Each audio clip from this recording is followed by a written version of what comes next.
iravuga ngo uraje hahandi abashakanye umwe abwira undi ngo ndakwishimiye, kaza uture mu mutima wanjye, kaza uture iwacu. Ya gatatu ivuga ngo urere. Iyo ushatse wabifuza kurera, iyo ushatse wabifuza abana, iyo ushatse wabifuza umuryango wagutse, ariko harimo no kubona nabo utabyaye Imana izaguha. Niba wumva ushimwa ugakundwa ukavugana n'abantu ari ukuri mu kabari, ibuke ko igihe cyawe nikirangira uzaba warabayeho nabi. Ariko niba ushimwa nawe washatse n'aba wabyaye, mugasangira, mukavugana, mukaganira, mugaseka, uzasaza neza.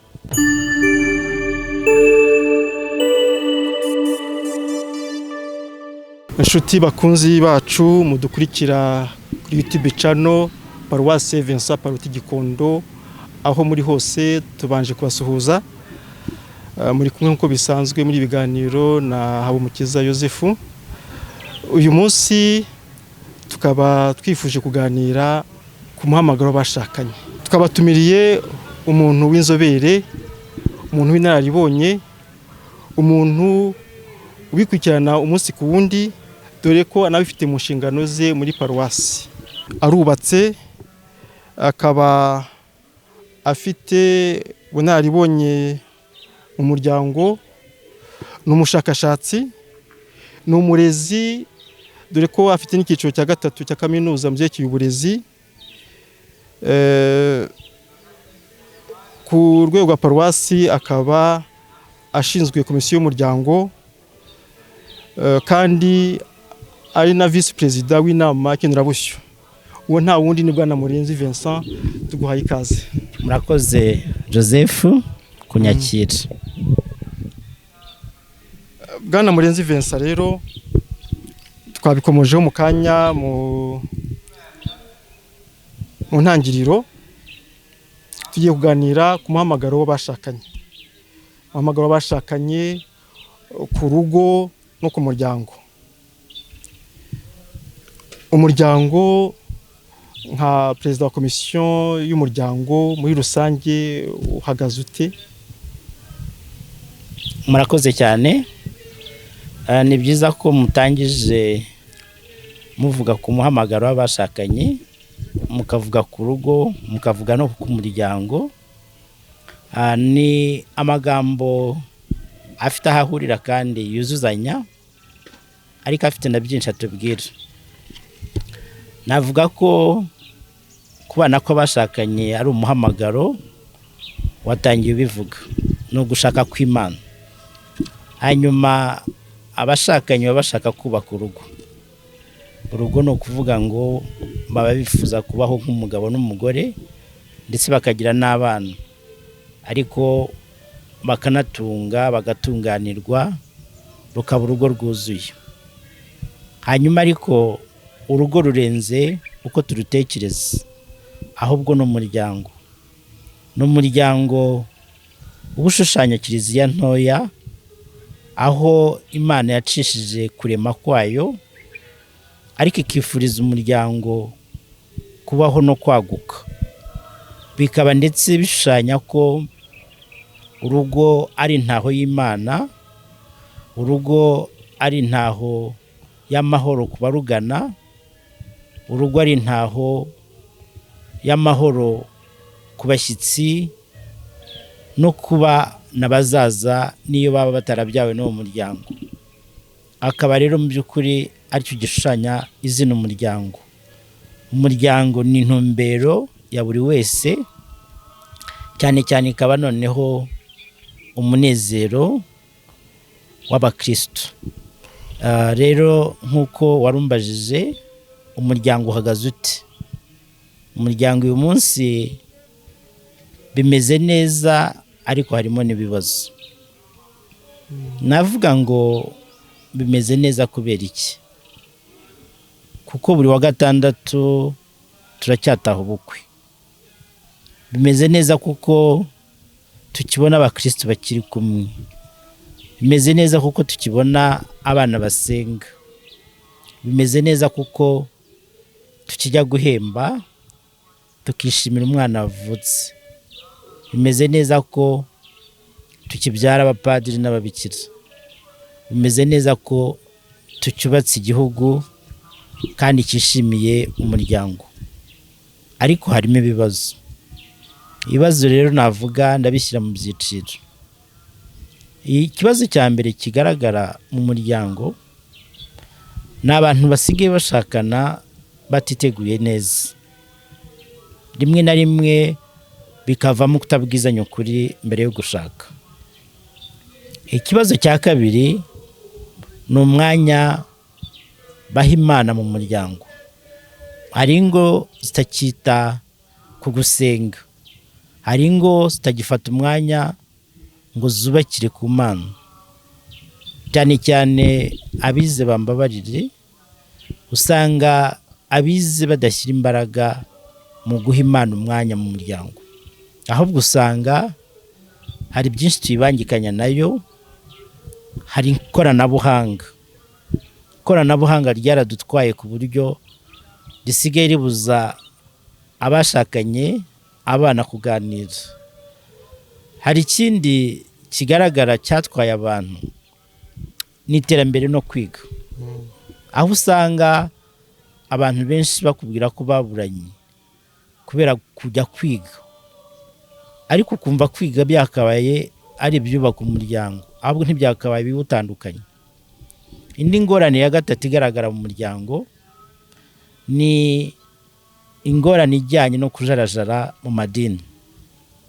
Tujya tubona abashakanye bari kumwe, ariko byagera ku gusenga umwe agaca undi agaca.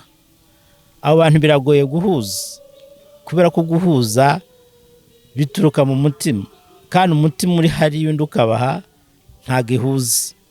Hanyuma ingorane ya kane nayo ikomeye ni uburere bw'abana. Hari abana babuze ababyeyi, hari ababyeyi babuze abana. Noneho ikivamo ni ikihe? Hari urubyiruko rufata ibiyobyabwenge. Iyo haje ibiyobyabwenge mu rugo haba umutekano muke. Ababyeyi hari ugukubitwa n'abana, ababyeyi hari uguhozwa ku nkeke n'abana, ariko hari no kuba abana bahora muri gereza. Ingorane ya gatanu ikomeye ni uko umuryango usigaye ufite byinshi biwurwanya, aribyo twita ibyoni. Muri byo navuga ibituruka mu bihugu bikize nk'ubutinganyi. Icyo ni ikintu cy'icyorezo kandi usanga gitwara urubyiruko, aho umukobwa yumva yabana n'umukobwa mugenzi we, umuhungu akabana n'umuhungu mugenzi we. Icyo ni ikibazo gikomeye. Hanyuma reka nsoze ku ngorane ya gatandatu, naho abantu basigaye bashidikanya ku muhamagaro. Umuhamagaro wo gushaka uba ukwiye kuba kare, umuhamagaro wo kwiha Imana uba ukwiye kuba kare. Ariko dusigaye tubona urubyiruko rukuze rutashatse, rutihaye Imana, kandi rukakubwira ko ari byo rwahisemo. Ibyo byose rero ni imbogamizi zibangamiye umuryango. Ishusho utanze y'umuryango ni ishusho igaragaramo ibibazo byinshi, inzitizi, nk'uko wabisobanuye mu gatabo wanditse Urugo rwubakiye kuri Kristo, ese uburyohe burihe? Umuntu yabyibazaho byinshi no kuri iyi titre Urugo rwubakiye kuri Kristo. Ese hari urugo rushobora kuba tubakiye kuri Kristo rwubakiye ahandi? Urakoze cyane, ni ikibazo cyiza. Aka gatabo Urugo rwubakiye kuri Kristo, ese uburyohe burihe, ni agatabo karimo ibice bibiri. Icya mbere ni urugo aho Imana itubwira ko ikwiye kuba. Ni urugo rwiza Yezu abamo, ntaturane n'ibimubabaza. Icyo ni ikintu cya mbere nashatse kuvugaho. Icya kabiri ni urugo rushingiye ku ndangagaciro zikwiriye umunyarwanda. Ibyo bintu bibiri rero iyo bifatanije bibyara urugo. Urugo rwubakiye kuri Kristo rushushanya urugo muri Bibiliya, urugo rutagatifu rwa Yezu, Mariya na Yosefu. Ariko kandi biragoye kubyumva ko rwashoboka, ariko birashoboka. Hanyuma urugo rwubakiye ku ndangagaciro nyarwanda narwo ndaza kurukugaragariza. Ibyo bintu bibiri nibyo nashingiyeho nandika aka gatabo gakubiyemo ibice bine by'ingenzi. Igice cya mbere kigaragaramo urugo rw'abashakanye nk'umuhamagaro. Igice cya kabiri kivuga ku bibazo nyamukuru byugarije umuryango. Igice cya gatatu kivuga ku nzira y'urugendo rw'abashakanye. Hanyuma igice cya kane kikavuga ku rugo rwubakiye kuri Kristo. Ese uburyohe burihe? Ako gace niko gasobanura neza urugo rwubakiye kuri Kristo. Tutarinjira mu gitabo nyirizina, tukiri kuri iyo nyito, agace ka kabiri se urukundo, ese uburyohe burihe? Aka kabazo uburyohe burihe? Ese ni ikibazo kigaragaza kutabona igisubizo ako kanya mu gushidikanya, cyangwa se ni ikibazo kigaragaza ko hari ahantu ufite ibisubizo ushaka kubeyuraho gake ugahita ubibona ibisubizo? Yego. Uburyohe burihe ni ijambo ry'imbamutima nashakaga gukurura abasomyi, cyane cyane nshaka kubinjiza mu kumva uburyohe bw'urugo rwubakiye kuri Kristo. Abadusezeranya buri gihe batubwira neza urugo rwiza rwubakiye ku Mana, ndetse Bibiliya ibivuga neza, ni urugo rutubakiye ku musenyi ahubwo rwubakiye ku rutare. Hari ingero nyinshi dusanga muri Bibiliya twarebera ku rugo rw'i Nazareti nahoze mvuga mu kanya rwa Yezu, Mariya na Yosefu. Tukarebera ku rugo rwa Ana na Arikana. Tukanarebera ku rugo rwa Tobi na Sara. Izo ni ingero ziduha neza kumva urugo rutagatifu. Ariko uburyohe nabuzanye mu muco w'Abanyarwanda. Uburyohe ni amagambo y'imbamutima, ariko ni amagambo ubundi sobanura ku ijambo kurindi, na abbreviation. Iravuga ngo uraje, hahandi abashakanye umwe abwira undi ngo ndakwishimiye, kaza uture mu mutima wanjye, kaza uture iwacu, kaza iwanyu. Iryo jambo nashakaga kurikumbuza abashaka kubaka urugo. Ijambo rya kabiri ni berwa. Berwa ni ijambo ryiza rishushanya cya gihe abakundanye baba barebana badashaka gutaha, umwe adashaka gusezera undi, cyane cyane iyo bakiri abakobwa bakiri n'abasore. Aramureba akabona amurutiye abantu bose, ndetse ku munsi wo gushaka nabyo aba ari akarusho. Bambaye byera, abasore bambaye neza, rimwe na rimwe bagaterurana, amwereka ko amwishimiye. Iyo berwa rero tuba dushaka ngo ihore mu rugo, umuntu arebe uwe amubonemo ishusho nziza, yumva yihebeye kandi bigakomeza. Ya gatatu ivuga ngo urere. Iyo ushatse wabifuza kurera, iyo ushatse wabifuza abana, iyo ushatse wabifuza umuryango wagutse, ariko harimo no kubona nabo utabyaye Imana izaguha. Icyo nacyo tugomba kukibutsa abashakanye, kumwifuriza ubugingo, ukamwifuriza impagarike, ukamwifuriza abana. Icya kane kiri kuri ra ivuga ramba. Ramba ni ukuvuga ngo si urugo nje kubaka rw'umunsi umwe. Akenshi rw'umunsi umwe ni concubinage, ni ukuzana uwo murara nijoro rimwe agataha. nta nubwo ari urugo utekereza kuzasenya nyuma y'imyaka 2, ahubwo ni urugo wifuriza uwo mwashakanye kubaho akaramba muri urwo rugo mukabana akaramata. Hanyuma igreki ikurikiyeho cyangwa ya mu Kinyarwanda ivuga y'imike, ndavuga Imana. Ni urugo Imana iba umutware mu rugo, Imana iba umuyobozi w'urugo, buri wese agaharanira ko bimika Imana. Hanyuma o ni ijambo rihamagarira abashakanye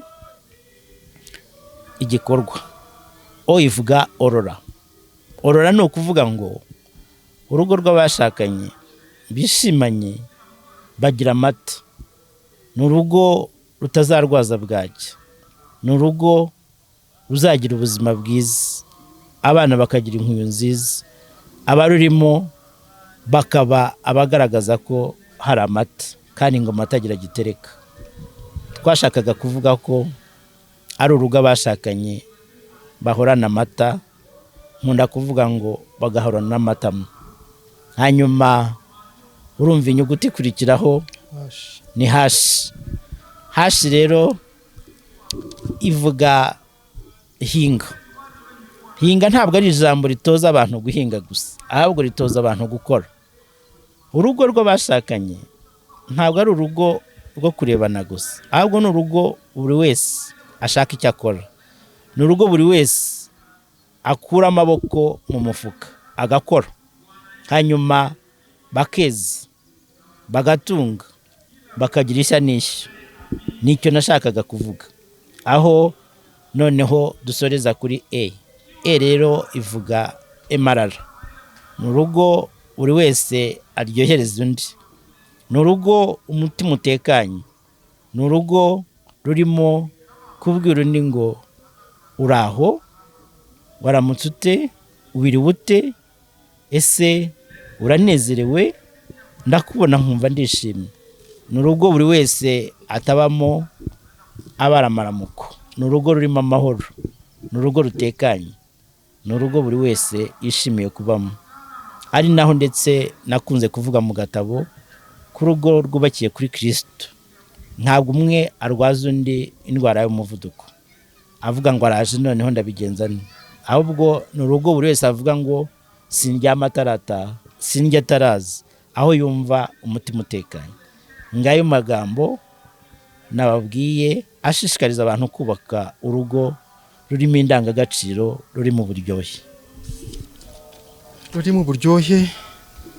Ati ikibazo uti uburyohe burihe? Buryohe buri amagambo noneho umaze gusesengura, kwishimira ko mugenzi we aje akamwifuriza kuberwa, kwifuriza kurera, kwifuriza kuramba no kwimika Imana no korora, agatunga agatunganirwa, ndetse buri wese akemarara mu rugo rutagira iherezo. Yego.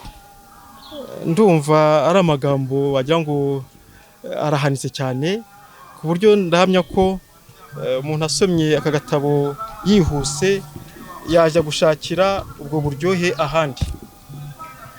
Ese ubundi mu rugo tudagiye muri aya magambo ahishe, urugo uburyohe bwarwo umuntu yabubona gute, yabubona hehe? Urakoze cyane. Aho ndahita mbarangira kuri page ya 25. Kuri page ya 25 harimo uburyohe. Ubwo buryohe buri mu bika 10. Igika cya mbere ni ukuzirikana ko Imana ari urukundo kandi iba mu rukundo. Iyo mu rugo iwanyu nta rukundo ruhari, Imana ntishobora kuhaba, kuko Imana iba ahari urukundo. Iyo umugabo, umugore n'abana bakundanye, rwose Imana irahatura. Icyo nicyo cya mbere nashishikarije abashakanye. Igika cya kabiri ni ukuzirikana ko urugo ari intaho y'amahoro. Bavandimwe banyumva badukurikiye, urugo ni intaho y'amahoro, aho umugabo aza abana bakamuramutsa, aho umugabo aza abana bakamwicara ku bibero, aho umugabo aza agaterura abana, aho umugore ataha akaramukanya n'umugabo, aho umwana aza akabishimira bombi, aho baganira bakanezezanya, bakaba mu rugo buri wese ageramo ntiyifuze gutaha. Ni urwo rugo navugaga mu gice cya kabiri. Igice cya gatatu nacyo kiruzuza ibyo twavugaga, ni ukwigana imigenzereze y'urugo rutagatifu, cyangwa se imigenzo ya za ngo eshatu navugaga: urugo rwa Yosefu, Mariya na Yezu, urugo rwa Ana na Barikana, urugo rwa Tobi na Sara. Zaranzwe n'iki? Reka mvuge urugo rutagatifu. Urugo rutagatifu rwa Yezu, Mariya na Yosefu rwaranzwe n'urukundo. Yosefu arera umwana kandi atari se. Hanyuma Bikira Mariya yaciye muri byinshi, ariko arangwa no kwihangana, arangwa n'ibanga, arangwa no gushaka kw'Imana. Yavuze yego atajijinganya. Urugo rugendera kuri imigenzereze rurangwa no kubaha Imana. Ikindi, rurangwa no gutanga uburere bwiza. Yezu yagize uburere bwiza, ariko noneho tukabibonera no mu rugo rutanga cyangwa ruhesha amasakramentu. Muribuka Yezu ubwe yahawe amasakramentu, ari ikimenyetso cy'uko ababyeyi be bumvaga neza akamaro k'amasakramentu. Ariko hari n'ibindi. Hari ugusaba Imana ugasubizwa. Urugo rwiza rurasenga, hanyuma rukihanganira uko ruri. Urugo rwiza rukabana mu mudendezo, aho umwana ababyeyi bashyize hamwe. Ngizo ngo navugaga. Reka mvuge gato ku rwa Tobi na Sara. Sara na Tobi banyuze mu bigeragezo. Hari ikibazo cy'amashitani. Abakwe babanjirije Tobi bose barapfaga, ariko Tobi we ntiyapfuye, kubera ko yamenye isengesho. Roho Mutagatifu aramumurikira, amubwira uko ari bubigenze. Natwe ingo zacu ziba zikwiye gusaba Roho Mutagatifu akazimurikira, akazereka icyo zigomba gukora. Nk'uko natwe tunyura muri byinshi, ni nk'uko ururago rwanyuze muri byinshi. Ushaka kudahura n'amashitani, ariko ugahura n'impanuka. Ushaka kudahura n'impanuka, ugahura no guhomba mu mushinga. Ushaka kudahura no guhomba, ukabura urubyaro. Ushaka kubona urubyaro rukakunanira. Ibyo byose twibuke urugero rwa Tobi na Sara, ni ugusenga bikavaho. Hanyuma igice cya kane ni ukwakira abarugana mu rukundo rusesuye n'ubusabanyiramana busesuye. Ndashaka kuvuga ko urugo rw'abashakanye rugomba kugira indangagaciro, ariko rukabamo n'ingabire. Reka mvuge ingabire eshatu zonyine: ingabire y'ubusabanyiramana, ingabire y'ubutwari, n'ingabire yo gutinya Imana. Izi eshatu iyo ziyoboye uru rugo rurakunda. Ubusabanyiramana, ubutwari bwo kwikorera, n'igitinyiro cyayo, urwo rugo ruzaramba. Igice cya gatanu ni ukuba inshuti mu buzima ndetse na nyuma y'ubuzima. Birashaka kuvuga iki? Mujya mubona abagabo n'abagore benshi iyo babanye neza, umugore yishimira ko bavuga ngo ni muka runaka. Icyo gihe aba yishimiye iryo zina. Umugore wabanye neza n'uwo bashakanye niyo atakiriho arabyitirirwa, kandi atinya gukora icyaha kugira ngo bakundanye atazamugaya. Tujya dukurikira abantu benshi basabira ababo bitabye Imana, bari abakomeye ku ibanga ry'urukundo, ariko hari na benshi babibagirwa ku kanya, cyangwa se agahita amusimbuza undi, agahita anabyibagirwa n'izina akarikuraho. Kuba inshuti rero mu buzima nta wundi uba warahisemo. Umugore asiga ababyeyi agasanga umugabo, umugabo agasiga ababyeyi agasanga umugore. Ibyo ni ikimenyetso gikomeye cyo kuba inshuti mu buzima. Mugomba gukomezanya, mugasangira byose igihe cyose, kandi na nyuma y'ubu buzima. Igice cya gatandatu ni ukudahindurwa n'iterambere. aha turashishikariza abashakanye iyo bakize kutabahindura, bakena ntibibahindure. Muri aka gatabo harimo urugero rw'abantu bari bafite ubuzima buciriritse ariko bagakundana, baje kubyara bakajya batemberana bafatanya agatoki bafasha akana ukabona ni byiza. Nyuma baje kugura imodoka, baguze imodoka bagatembera bagashyiramo umwana, bababonye bakishima nabo bakishimana, ariko bakomeza ku ibanga ry'urukundo kandi bakomeza gusenga. Nyuma rero byaje gukomeza, ubutunzi buriyongera, bagura imodoka ebyiri. Ariko baguze imodoka ebyiri batangiye kutumvikana. Cyambere baje gupfa no gutwara umwana ku ishuri, umugore akabwira umugabo ngo niwe umutwara, umugabo ati niwe umutwara. Rwaje kubura gice. Umunsi umwe umugabo abwira umugore ati twara umwana ku ishuri, ngiye kwizindura, afite akazi kenshi. Umugore aramubwira ngo ndanze, ngo nawe mutware. Umugabo amukubita urushyi, baratandukana. Ukibaza ngo bazize iki? Bazize ubutunzi. Aka gatabo karashishikariza abashakanye kudahindurwa n'iterambere, ahubwo bakabana neza mu iterambere. Hanyuma intera ya 7 no kwishimira ukuri. Aha tuba dushishikariza umuryango kubaho mu buryo wishimira ukuri. Ntago ingo zikiza arizo zibanye neza cyane, ahubwo usanga urugo rwishimira uko ruri ari rwo rubanye neza kurusha.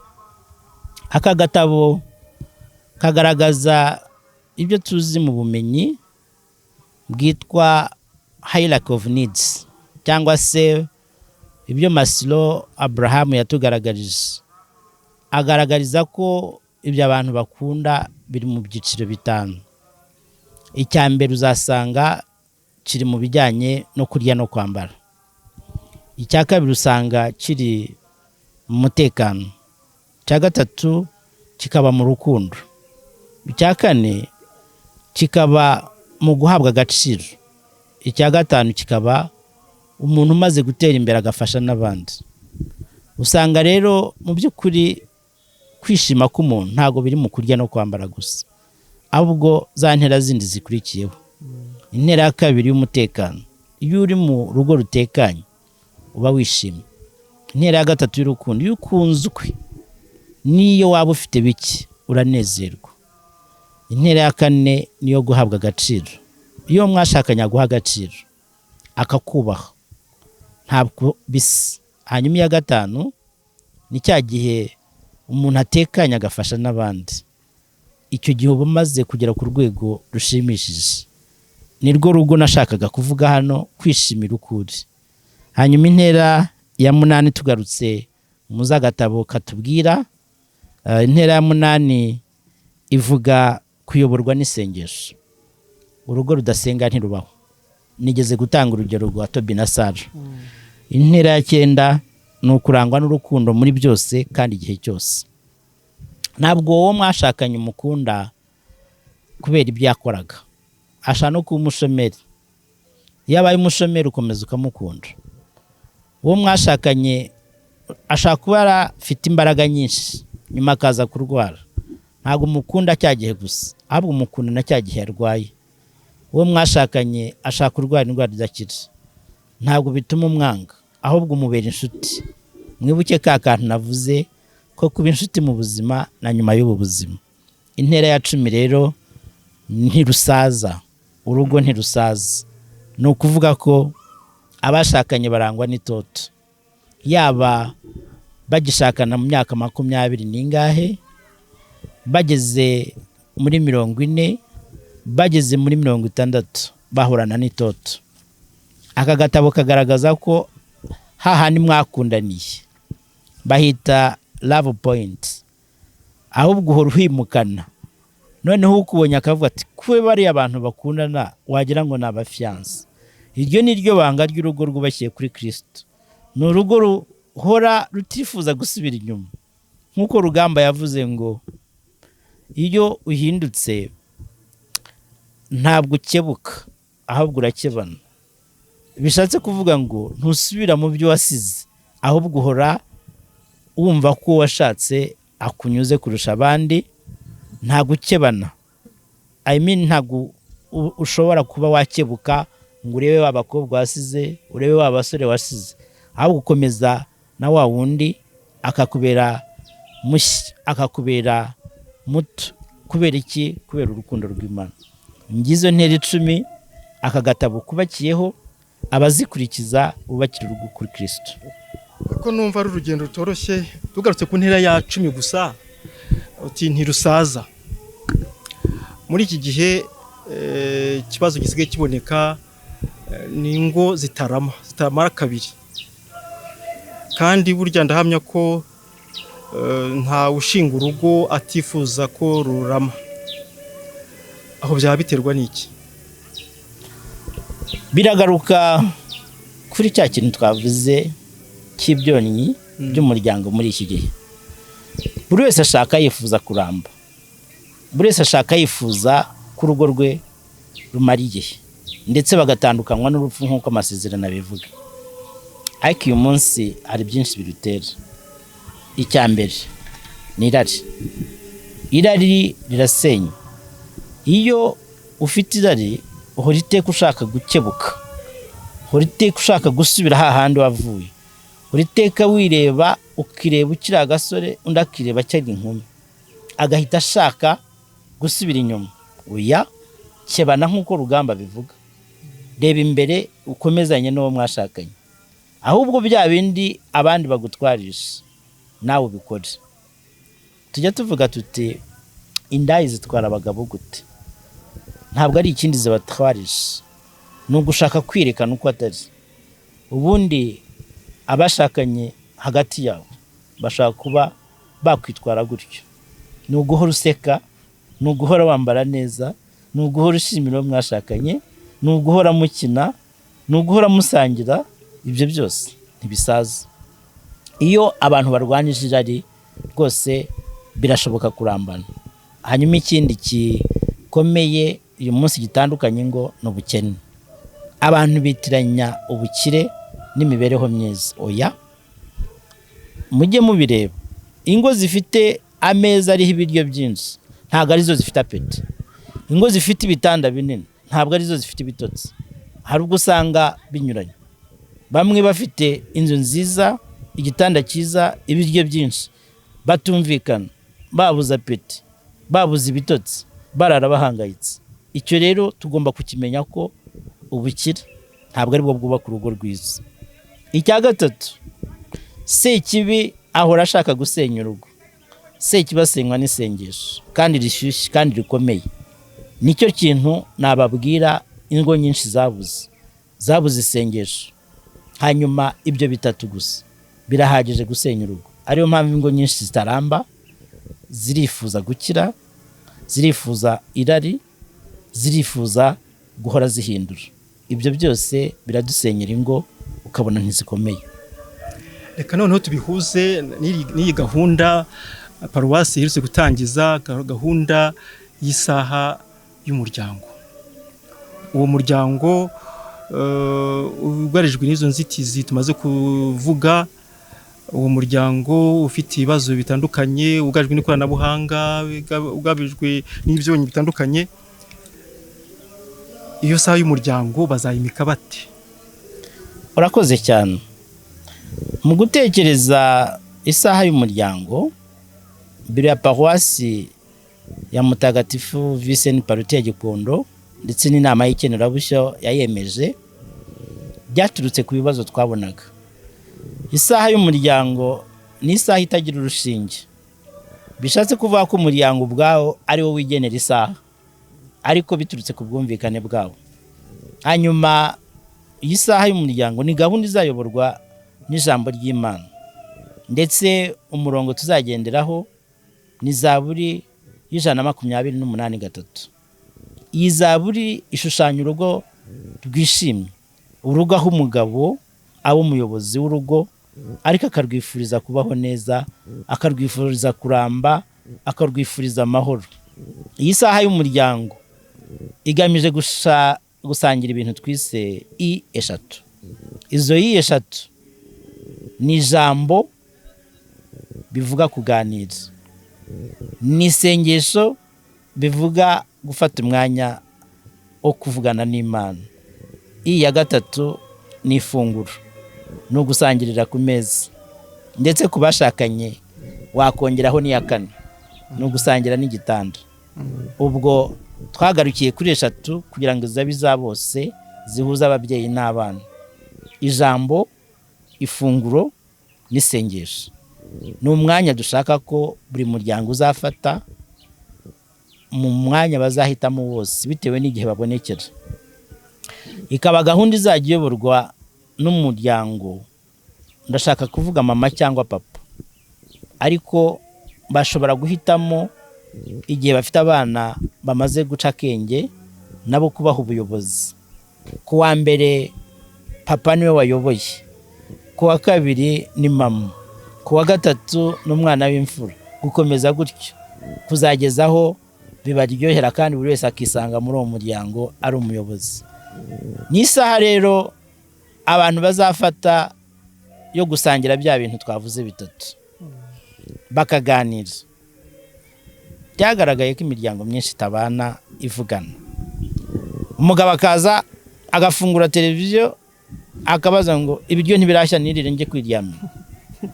Umugore nawe akaza akigira mu cyumba gatunganya ibye, agasasa, gategura garde-robe, hanyuma akabaza umukozi, ese nturahisha ngo twirire? Abana nabo bakigira kuri internet, bakagenda bakisha mu byumba.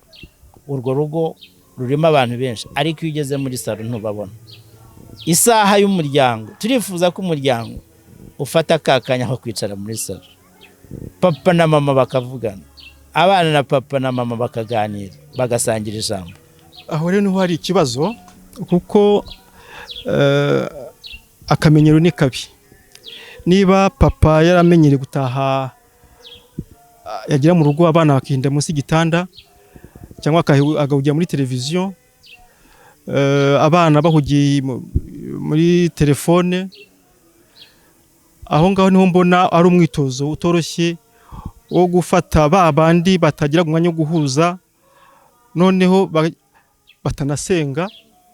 Abenshi ntibahuje n'amadini, cyangwa se nubwo bayahuje kusanga abagabo bitadukoraho cyane. Noneho tujye kwaha isaha yo gusenga, nta muntu uje kubafasha. Aho urumva nta mpungenge ko iyo saha y'umuryango hamwe itazafata n'urwo rushinge rutazaboneka. Impungenge zirahari, ariko niyo mpamvu twayitekereje. Impungenge rero zamarwa n'impinduka. Abakuru b'umuryango nibabyumva bakemera guhinduka, bizashoboka. Wa mugabo wazaga akanga, akinjira akavuga ati saro yanyirasite, akavuga aba bana barasaba bate, ariko marambabwira ntimujya mwumva, ntago bizakunda. Birasaba papa ze ari inshuti y'umuryango, birasaba papa ze ari inshuti y'umugore n'abana, birasaba ko uhindura, ntuzinge umunya, ntutahe warakaye, ahubwo ukaza utashye aho uje kuruhuka, aho umusetse mukibukiranya udukuru twabayeho, n'ibyo umwe yasomye ku mbuga nkoranyambaga akabisangiza abandi, hanyuma mugaseka mugatebya. Urwo rugo warugeramo ntumenya abakuru n'abana, usanga bose ari hamwe.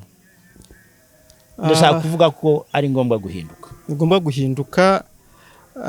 Tubigeranije n'igihe twari muri Covid, iminsi ya mbere byaguma mu rugo, abakristu benshi bishimiye gusenga bari kumwe n'umuryango wabo, rwose ubona bamwe birabashimishije. Ariko uko iminsi yagendaga iba myinshi yaguma mu rugo, ni nako bagiye bumva batabikifite ku mutima. Abasuhuraga ari batanu bagahura ari babiri, umwe yicaye ku rubaraza. Aho nta mpungenge yuko wenda mu ntangiriro bishobora kuzamera gutyo, wenda bakabyitabira, ariko uko iminsi igenda ishira hakazamo kudohoka. Nanone turagaruka kuri rya jambo ry'uburyohe. Ahantu hose hari uburyohe ntuhava. Ubu ushaka gusanga umuntu ukunda akabari afite aho yicara buri gihe, afite nawe bicarana buri gihe, afite n'icyangwa buri gihe. Icyo kintu ntagihinduze. Ubundi twahita nka espace erogene. Aho hantu ukunda nihe, icyo ukunda niki, gihindure kibe mu rugo. Niba wumva ushimwa ugakundwa ukavugana n'abantu ari ukuri mu kabari, ibuke ko igihe cyawe nikirangira uzaba warabayeho nabi. Ariko niba ushimwa nawe washatse n'aba wabyaye, mugasangira, mukavugana, mukaganira, mugaseka, uzasaza neza. Ndashaka kuvuga ngo mu rugo niho hahinduka ya espace erogene, aho wicara ukumva ugubwe neza, aho wicara ukumva unezerewe n'icyungu, aho wicara ukumva unezerewe n'abo musangira, aho wicara ukumva unezerewe n'ibyo muganira. Niyo mpinduka dushaka mu bantu. Nashaka kuvuga en fait que ni changement pragmatique, irasaba impinduka mu muntu, ariko uko izagenda iza gahoro gahoro abantu bazayishimira. Ndetse nkeka ko hari na benshi covid yahaye isomo. Ntago dushaka ko bikorwa kubera covid, ahubwo tubigire no mu buzima busanzwe. Tugana ku musozo rero, twavuze byinshi ku muhamagaro bashakanye, tugaragaza ibibazo bibamo, ariko tugaragaza ko ari umugambi w'Imana kandi ko hari abaduhaye urugero nk'urugo rwa Yesu, Maria na Yosefu, rwa Sanatobi. Izo ngo zose ziduha icyizere cy'uko n'ubu ngubu umuryango udashobora guheranwa n'ibibazo ngo uhere. Ariko hari ikibazo cy'urubyiruko twabikomojeho, kandi muri hagati wabikomojeho, cy'urubyiruko rutitabira umuhamagaro kubera impamvu nyinshi, kubera ibyo babona, kubera ibyo bibazo, kubera za nzitizi babona. Ni iki wababwira mu gusoza? Urakoze cyane kuvuga ku rubyiruko. Ntushobora kubaka umuryango ukomeye kandi utekanye utubatse urubyiruko. Urubyiruko ni rwo muryango w'ejo hazaza. Hanyuma mu gusoza, nasaba kuzirikana kuri aya magambo. Icyambere, umuhamagaro wari wo wose ubamo ibintu bitatu. Icyambere, umuhamagaro ubamo uburyohe. Icya kabiri, umuhamagaro ubamo inshingano. Icya gatatu, umuhamagaro ubamo umusaraba. Ibyo bintu ni ukubizirikana. Urubyiruko uyu munsi iyo urubwiye rurakubwira ngo nta myaka 100. Ibyo biragaragaza ko nta buryohe bafite. Ubuzima bwarababihiye. Iyo babwiye gushaka arakubwira ngo ntitubana n'abashatse baratandukanye. Bakanakubwira batari ku bundi mwe mutubwira mwe mubanye muti. Urubyiruko rukeneye kwigishwa neza umuhamagaro. Yahitamo gushaka abihitemo abizi, yahitamo kwiha Imana abihitemo abizi, kuko hose bya bintu bitatu navugaga birimo. Mu rugo harimo uburyohe, ariko harimo n'inshingano. Iyo ushatse ntabwo wongera kurara muri boîte nk'uko wabigenzaga. Iyo ushatse ntabwo wongera kurira amafaranga wabonye umunsi umwe. Iyo ushatse ntabwo wongera guhinduranya abakobwa nk'uko wabikoraga. Iyo ushatse ntabwo ureka gusenga ngo nta mwanya ufite. Ndananiwe, narize, narakoze, ntago byakunda. Iyo ushatse urahinduka. Rwa rugero natanze rwa Rugamba Cyprien, ntago ukebuka usubira iyo wavuye, ahubwo urakebana ukaba mushya. Aho ndashaka kuvuga rero ko inshingano, ubushatse abapapa, ubushatse abamama, ubushatse agomba kuba mu nshingano. Hanyuma hari n'igihe mutabyaje, n'ubundi usigarana inshingano yo kureberera, yo gutunga uwo mwashakanye, yaba akora yaba adakora, ni inshingano. Ibyo tukabimenya hakiri kare. Hanyuma ya gatatu ni umusaraba. Mu rugo imishinga ibamo, ariko siko yasigerwaho. Hari igihe abantu bashaka n'abashaka kubaho nk'ukwa runaka, ntago bikunda. Buri rugo ruswa ukwarwo, ni unique. Buri rugo rugira umusaraba warwo. Hari aho bazabyara batunge batunganirwe, hari aho bazabyara bahore ku nkeke, hari abazabura urubyaro bahore mu munezero. Urugo rugira inshingano, rukagira uburyohe, rukagira n'umusaraba. Ndashaka kuvuga ku mishinga cyane, nicyo kintu gikunda guca abashakanye intege. Umwe akiga akarata diplome, undi akabona akazi bakakamwirukanaho, undi agahinga yatsina credit imvura ikabura, undi akorora amatungo agapfa. Ibyo byose muhita muba nk'urugo rutagatifu mukabyereka Imana. Inama zafasha urubyiruko ababyeyi turubera urugero, turubera urugero rwiza kandi turubebe hafi, kuko urubyiruko ni imyaka ikomeye, ni imyaka irimo iterambere, ni imyaka irimo impinduka z'umubiri, ni imyaka irimo na rimwe gutwarwa n'ibyiza. Aho rero hakenewe imbaraga z'ababyeyi. Turube hafi kandi turuhe urugero rwiza. Babyeyi mudukurikiye, iki kiganiro kidufashe kongera kwibuka ibyiza by'umuryango.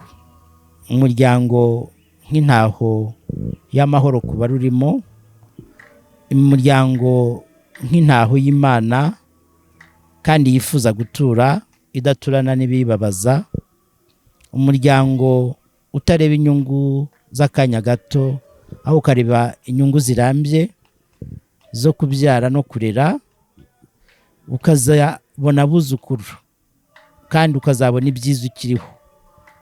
Umuryango aho tubona abantu bakora bashishikarira gutera imbere, bashishikarira guteza imbere abo bari kumwe ndetse n'igihugu. Ariko kandi tuzirikana ko Sekibi yahagurukiye gusenya ingo. Murabyumva ibiva hirya no hino, ubutinganyi n'ibindi byose. Ibyo byose ntabwo byishimiye urugo. Abantu barashaka kubana n'inyamaswa, injangwe, imbwa, akazihindura mugenzi we. Duhagurukire rero dusenge, kuko ijambo ry'Imana ritubwira ko byose tubishobozwa na Kristo duha imbaraga. Byose turabyemera ariko siko byubaka. Kandi ikindi twibuke ko Imana izatubaza ibyo yaduhaye. Tuzabazwa byinshi mu gusenyuka kw'izi ngo, tugerageze hakiri kare. Murakoze. Murakoze Vincent, urakoze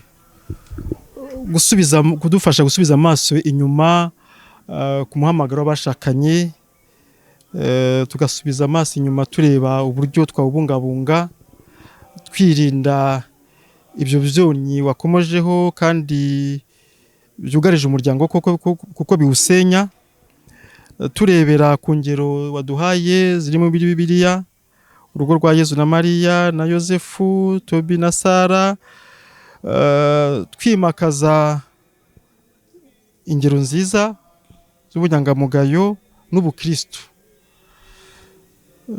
Ubwo rero nk'umuntu usanzwe ashingira buri munsi ingo, wagaragaje n'uburyo twabungabunga imiryango yacu, ugerageza no gushishikariza urubyiruko kudatinya gushaka, ko ari umuhamagaro Imana yashyizeho kandi yahaye umugisha, kuko urugo ari igicumbi cy'Imana. Ubwo rero turabashimiye cyane, kandi tubasaba kuzongera kuduha ibiganiro nk'ibi ngibi bidufasha gusigasira umuryango no gukangurira abandi kumva ko gushinga urugo atari ukwirahuriraho umuriro nk'uko bajya babivuga ngo ni ukwizirikaho igisasu di. Ubwo rero ibiganiro nk'ibi ngibi tuzabasaba gukomeza kudufasha. Ubutaha turagira ngo tuzaganire ku nshingano z'urugo, cyane cyane tureba cyane uburyo zaramba, tuzirikana ku masabukuru ingo zikunze kugira, kwizihiza isabukuru ya mariage, icyo bivuze, icyo bisaba, inyungu bifite mu muryango, n'izindi ndangagaciro zafasha ingo gukomeza kwiyubaka. Bakunzi bacu rero tubashimiye ko mwabanye natwe muri ikiganiro. tubasaba gukomeza gukora subscribe, gukora share ndetse no gutanga ibitekerezo byanyu kugira ngo dukomeze twubake umuryango wacu, twubake YouTube yacu, channel yacu, kandi nako twiyubaka n'ubumuntu, twiyubakamo ubumuntu. Muvandimwe Vincent rero tukaba tubashimiye ko mwadufashije kugira ubumenyi bwagutse ku bibazo byugarije umuryango, kugira icyerekezo cyagutse ku buryo twabungabunga umuryango, ndetse turushaho no kwirinda ibyo byonnyi bitwugarije hirya no hino, bituruka hirya hanze ariko byinjiye mu muryango wacu. Murakoze cyane. Murakoze cyane. Nkuko rero twabiganiriyeho, aka gatabo Urugo rwubakiye kuri Kristu, ese uburyohe burihe, twagasanga hano mu bukani bwa Paroisse ya Paroisse Vincent Pallotti Gikondo. Igiciro ntabwo gikanganye cyane, ni amafaranga 2,000 gusa, ubundi ugatunga mu rugo rwawe umutungo yazaho bigufasha gusigasira urugo rwawe uko urukunda, uko ubyifuza. Twongeye kubashimira mwebwe mwese mwakurikiranye ikiganiro cyacu, dukomeje kubifuriza ibyiza by'Imana, tubasaba kurushaho kongera kwibuka gukora subscribe kugira ngo mujye mukomeza gukurikira ibiganiro byacu bya buri munsi. Imana ibahe umugisha.